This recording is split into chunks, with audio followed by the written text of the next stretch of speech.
We know that plastic pollutes, doesn't recycle, lasts forever in our environment, but this is often touted as the bad side of an otherwise good product, a revolutionary product, something that made everyone's lives better. But this isn't the case. Plastic has always sucked. There are a few main reasons why plastic sucks. The first is the obvious, the fact that it doesn't recycle.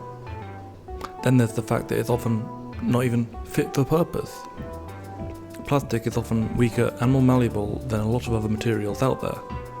Another problem, perhaps related to being fit for purpose, is that plastic wears out fast, but this combines in the fact that often they reinforce plastic with other materials, look at many different fabrics, and the problem there is it makes it harder to recycle the things that would be easy to recycle because you've infused them with plastic. And finally, there's the big disadvantage, and the most insidious one of all, because people think it's an advantage, and that's the fact that plastic is very, very cheap.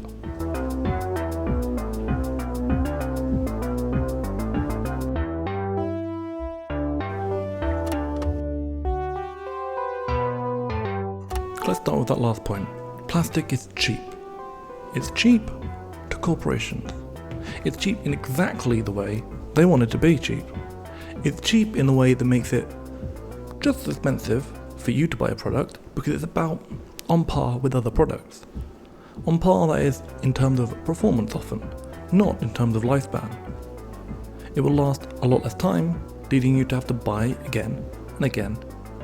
This is obviously hard to check for in reviews or something, because oftentimes people will leave a review after they've got a product, a few months after they've got a product. They don't leave a review a year, 2 years after they've got a product, and now people expect lower lifespans. So if something dies after a couple of years, they're like, that's how long it should last. That's not how long things should last. Things should last a lot longer. Things did last a lot longer. Things will last a lot longer. And good quality things often can last a lot longer if they're not made of cheap plastic. Of course, plastic isn't the only way corporations make their things die before they should. But plastic is a very easy one to get out of because you could make it try and last as long as you want, but it's plastic, it's going to crap out on you fairly early. This obviously leads to a lot of the other problems. Let's go to point number 2.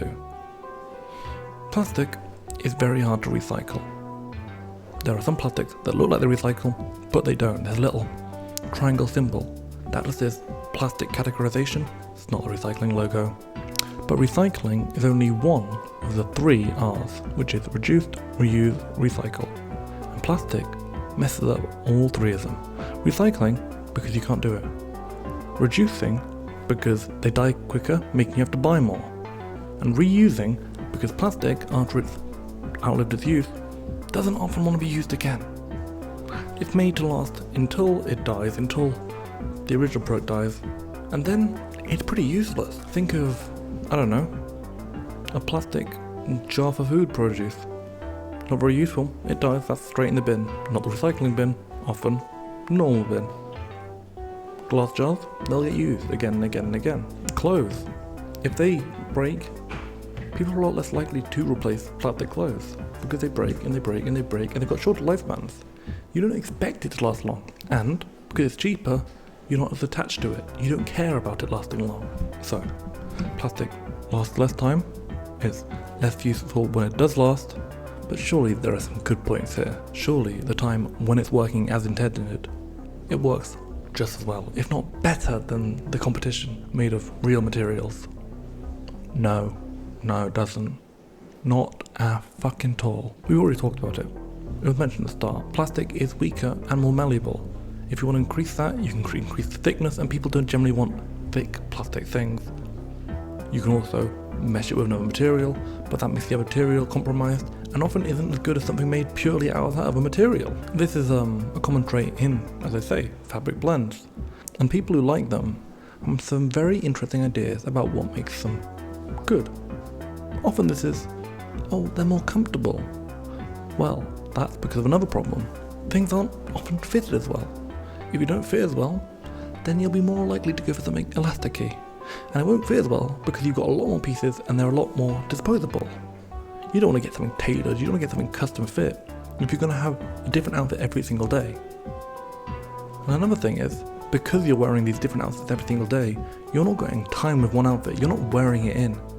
A lot of fabrics, jeans for example, need to be worn in. And if you don't wear them in, it's like getting a new pair of shoes, wearing it for a week, and saying, well, it's not very comfortable, is it? You can't judge it on that. And then you go for something that dies after a week instead. On the whole, even at its inception, plastic sucked. It's just not very good. There are uses when it can be useful. There are many uses when it's useful. But that's not what it's mostly used for. It's mostly used for cheap disposable things. And I say things because it's in all sorts. Even in commercial uses, it can be cheap and disposable, where something better would have done the job better. But the idea here isn't to say we should get rid of plastic entirely, or that we should all get rid of it right now. I know you'll still continue to make choices where you buy plastic items. So will I. It's common, it's everywhere. But the point is, people who balk at the idea that there's no way to reduce plastic, or that reducing plastic would somehow harm our lifestyles and not improve it, I don't think that's a bit ridiculous. I think plastic honestly sucks. See you next time. I'm Mercury.